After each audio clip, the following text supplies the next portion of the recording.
नमस्कार दोस्तों, civil study में आप सभी का स्वागत करते हैं। दोस्तों, आज वैदिक सभ्यता के बारे में पढ़ाया जाएगा, जो कि प्राचीनतम इतिहास एंड एंशियंट हिस्ट्री का टॉपिक नंबर 3 है। इसके पहले हम लोग प्रागैतिहासिक काल, सिंधु घाटी की सभ्यता डिस्कस कर चुके हैं तथा वैदिक सभ्यता के बाद वेदांग के बारे में, महाजनपद काल के बारे में डिस्कस किया जाएगा। तो यहाँ से जो क्वेश्चन है काफ़ी बनते हैं, तो क्वेश्चन के साथ और कॉन्सेप्ट के साथ आपको इसको समझाया जाएगा। चलिए स्टार्ट करते हैं, टॉपिक को पढ़ना स्टार्ट करते हैं। जो वैदिक सभ्यता थी उसको दो भागों में विभाजित किया गया है। दो भागों में नंबर 1 पूर्व वैदिक काल, सेकंड उत्तर वैदिक काल। पूर्व वैदिक काल का टाइम पीरियड पूछा जा सकता है 1500 से 1000 BC, और उत्तर वैदिक काल का जो टाइम पीरियड है वो 1000 BC से 600 BC है। यहाँ पर आप BC का मतलब समझ रहे होंगे, ये कम क्यों रहा है। BC का मतलब बिफोर क्राइस्ट, यानी जो ईसा मसीह के जन्म के पूर्व की तिथि जो लगाई जाती है उसे BC में प्रयोग करते हैं। जो ईसा मसीह के बाद की तिथि देखते हैं वो AD यानी एनो डोमिनी जो अभी चलती है उसे ईसवी कहते हैं, और BC को ईसा पूर्व कहते हैं। ये तो था बेसिक कि कैसे टाइम पीरियड को देखा जाए, समझा जाए। तो जो वैदिक सभ्यता थी उसको इसी प्रकार दो काल में विभाजित किया गया, पूर्व वैदिक काल, उत्तर वैदिक काल। जो पूर्व वैदिक काल था इसको ऋग्वैदिक काल भी बोलते हैं। ऋग्वैदिक काल जो है इसलिए बोलते हैं क्योंकि जो पूर्व वैदिक काल में ऋग्वेद की रचना हुई थी, और ये कहा जाता है कि जो वैदिक सभ्यता है वो आर्य लोग लेके आए थे। आर्य लोग कौन थे? ये आर्य एक भाषा सूचक शब्द है जिसका अर्थ है श्रेष्ठ या कुलीन। तो ये आर्य द्वारा लाया गया था। तो कुछ लोग बताते हैं कि जो आर्य है वो जब वैदिक सभ्यता लेके आए, उन्होंने वेदों के आधार पर जीवन जिया, तो ये लेके कौन आए? तो कुछ विद्वानों ने अपना मत दिया। जो पहले विद्वान थे वो थे मैक्स मूलर। मैक्स मूलर ने बताया कि मैक्स मूलर विद्वान ने बताया कि ये जो आर्य थे वो मध्य एशिया से आए हुए थे। मध्य एशिया से इन्होंने क्यों कहा? क्योंकि बोगज कोई एक अभिलेख मिला था और वो ईरान से प्राप्त हुआ था, जिसमें 4 देवताओं के बारे में बताया गया है। पूछा भी जाता है कि जो बोगज कोई अभिलेख है उसमें कितने देवताओं का उल्लेख किया गया है, तो वो 4 हैं: इंद्र, वरुण, मित्र और नासत्य। ठीक है। उसके बाद दूसरे विद्वान थे बाल गंगाधर तिलक। उन्होंने बताया कि जो ये आर्य लोग हैं वो उत्तरी ध्रुव से आए हुए थे।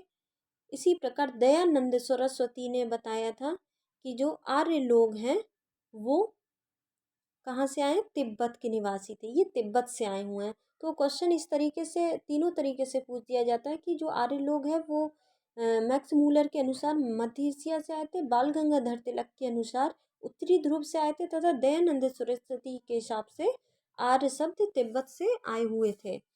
फिर देखते हैं कि जो आर्य हैं उनको 5 भागों में विभाजित किया था। आर्य समाज जो था वो 5 भागों में विभक्त था।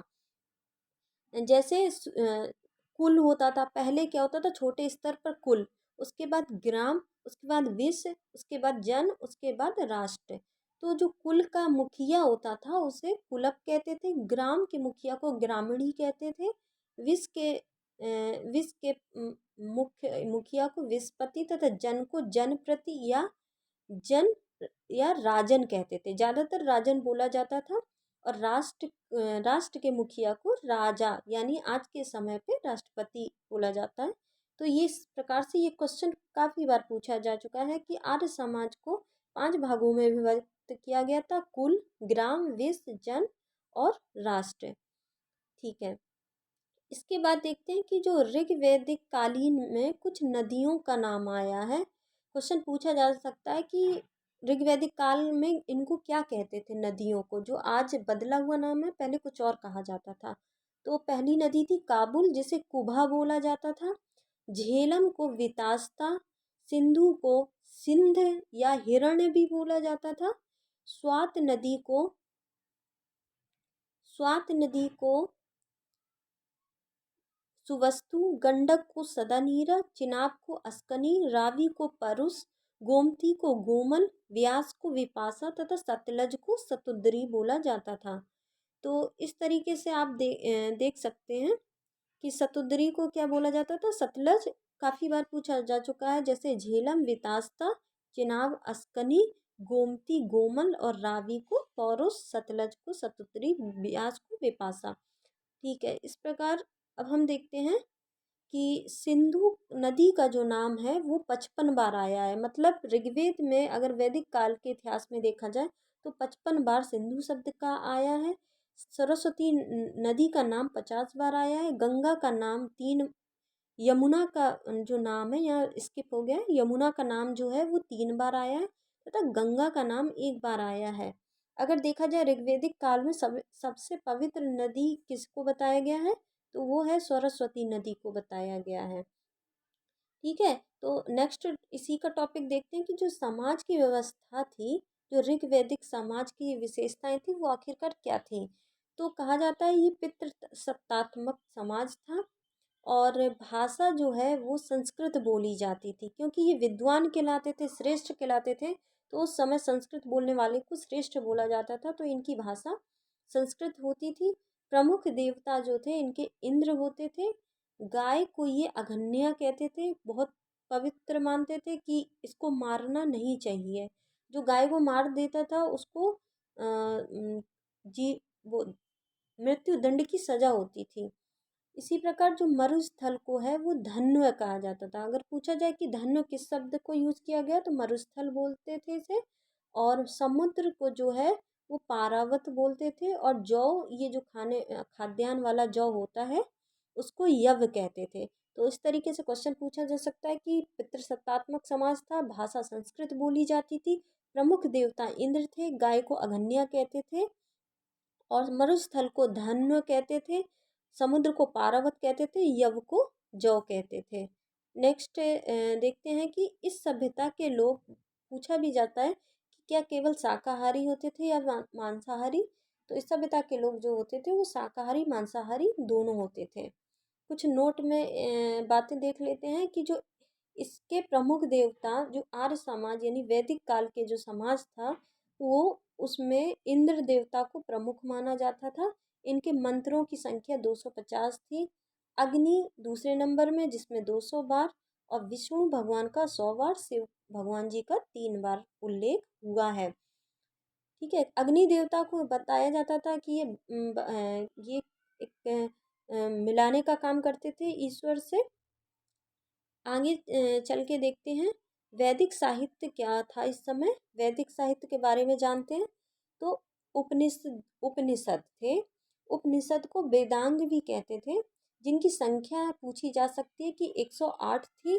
और जिस 108 में जो थे वो 4 गद्य थे, 4 गद्य भाषा में लिखे गए हैं, 2 पद्य व गद्य दोनों में लिखे गए हैं, और 102 जो है वो पद्य भाषा में लिखे गए हैं। ठीक है, इस तरीके से ये भी पूछा जा सकता है कि जो उपनिषद थे उसमें सबसे बड़ा उपनिषद कौन था। तो सबसे बड़ा उपनिषद जो था वो बृहदारण्यक उपनिषद था। पूछा जा सकता है कि बृहदारण्यक उपनिषद में किसके बारे में बताया गया है। तो याज्ञवल्क्य और गार्गी जो एक विदुषी थी उनके बीच का संवाद है। और पूछा जा सकता है कि जो तमसो माँ ज्योतिर्गमय श्लोक है वो कौन से उपनिषद से लिया गया है। तो वो भी बृहदारण्यक उपनिषद था। और जो ओम शब्द है वो कहाँ से लिया गया, तो वो भी बृहदारण्यक उपनिषद से लिया गया है। नेक्स्ट देखते हैं कि सबसे छोटा जो उपनिषद था वो कौन सा था। तो वो था मुंडको उपनिषद। तो मुंडको उपनिषद जो है वो सबसे छोटा माना जाता है। और इससे जो हमारे देश का जो राज्य चिन्ह है सत्यमेव जयते, तो वो जो है वो मुंडको उपनिषद से लिया गया है। इसी प्रकार नेक्स्ट क्वेश्चन ऐसे बनता है कि कठोपनिषद भी था। कठोपनिषद में क्या है, इसमें यम, यहाँ पे यम और नचिकेता का संवाद बताया गया है। ठीक है, तो 3 प्रकार से क्वेश्चन फिर से आप रिवाइज कर लीजिए कि सबसे बड़ा जो उपन्यास है वो बृहदारण्यक उपन्यास है, जो सबसे छोटा उपनिषद है वो मुंडको उपनिषद है, और जो कठोपनिषद है उसमें यम और नचिकेता के संवाद के बारे में बताया गया है, और याज्ञवल्क्य और गार्गी का संवाद तथा तमसो ज्योतिर्गमय और ओम शब्द बृहदारण्यक उपनिषद से लिए गए हैं।